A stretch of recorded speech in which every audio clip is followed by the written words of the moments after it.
Ayun, it's a beautiful morning for me, everyone. So, every day when I woke up, binibisita ko itong mga tanim ko, and eto,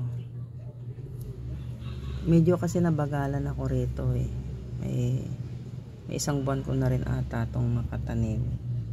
So, ayan, katuwa lang, and thank you Lord, kasi yan, nakakitaan ko na siya ng sprout, although this one wala pa.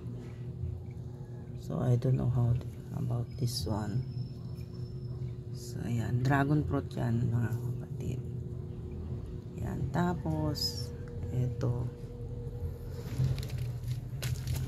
may nagpadala sa akin ng yung Highland kangkong yun eh. Ayan, kulay pula. Tapos yung tinanim ko, ayan. Ano pa lang to, isang linggo pa lang ata. Ang bilis niya nga eh. Ayan. Dahil wala na akong lupa, diyan ko na siya sinama sa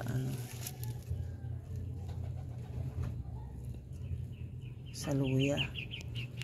Tapos itong alugbate, siya, ang lago niyan eh. Inani ko nung isang araw. Yung papaya, malaki na. Tapos pinapalaki-laki ko lang na konti, puputulin ko siya dito. So yung aking, hindi ko alam kung ano to eh. Kamatis, ito alugbate, hindi ano ba yung tawag dyan, saluyot yan, tsaka yan